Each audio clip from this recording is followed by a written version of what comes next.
Hey guys, how's it going? This is Chappie here at Intense, and for today's video we're going to be going through how to properly retorque and also service your upper link on your Tazer MX Expert or Pro.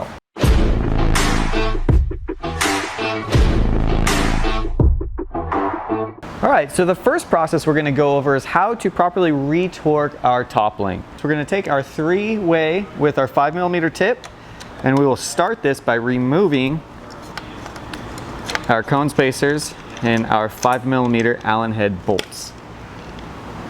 So as we remove the bolt, there will still be the cone spacer set inside the frame. Sometimes, as you see here, it may be kind of wedged in place and it's doing exactly what it's intended to do. So the trick here is to take the tip of your 5mm Allen, place it just inside, give it a little tap, and you'll hear it pop free.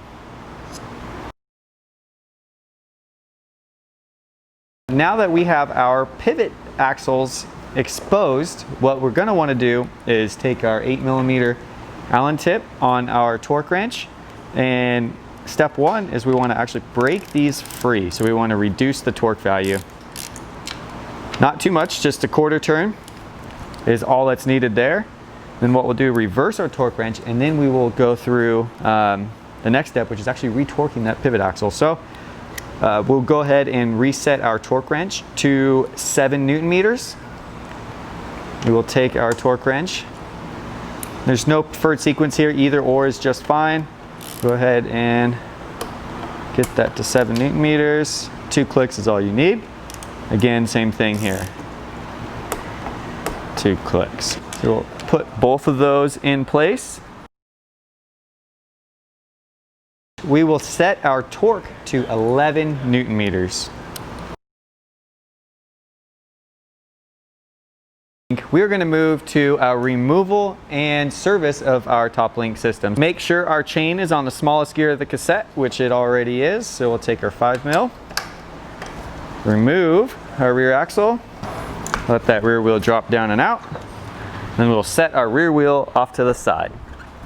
We are going to protect the top of the down tube from the shock. So once that's in place, we can begin loosening and removing the rear shock bolt. And this will be using a 5mm Allen. So we will remove our shock bolt, holding on to the bottom of that shock.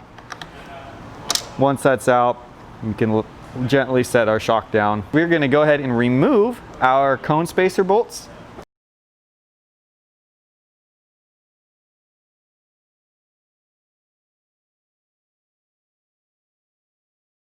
At this point, you will notice our cap on the drive side will become free. We can set that off to the side.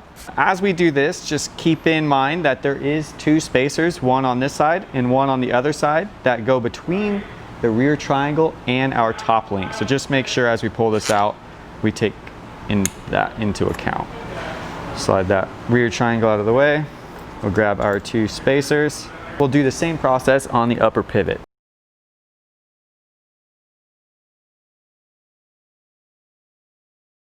At this point, we can go ahead and remove our bearings, and then we can replace them. Option 2 is we can actually purchase this entire top link with bearings, crush tube, and everything installed and ready to go.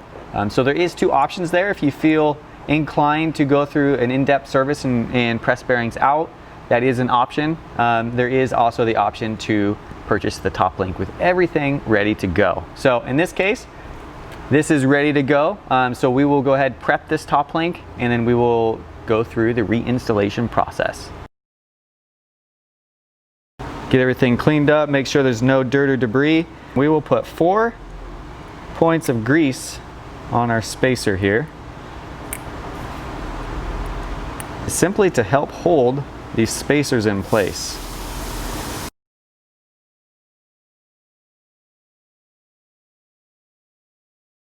We'll go ahead and get a little bit of grease applied to the beginning threads on our pivot axle.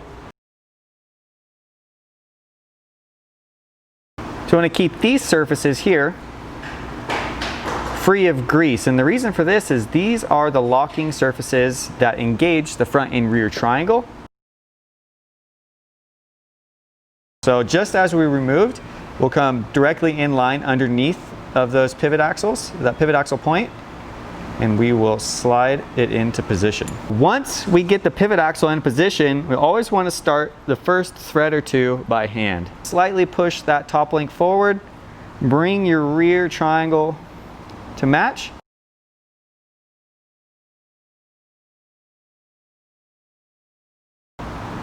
We'll rotate that rear shock into position, bring the rear triangle up towards it to line everything up. Look to see if everything's visually aligned, and you can go ahead and slide that into position. We are going to torque both of these pivot axles. So we have our torque wrench set to 7 Newton meters. What we want to do is apply a small amount of grease to our cone spacer.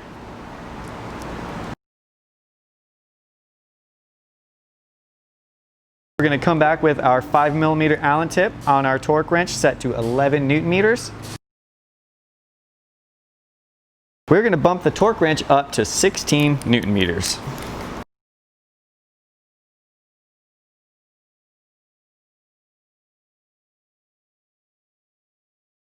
And again, we will come back with our torque wrench set to 11 Newton meters. Don't forget to reinstall our pivot axle plugs on the drive side of the bike.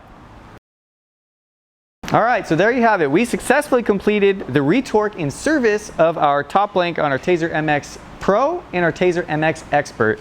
So if you have any questions beyond what we've reviewed in this video, feel free to reach out to us. We'll be happy to walk you through anything that you may need help with. So thank you for choosing INTENSE.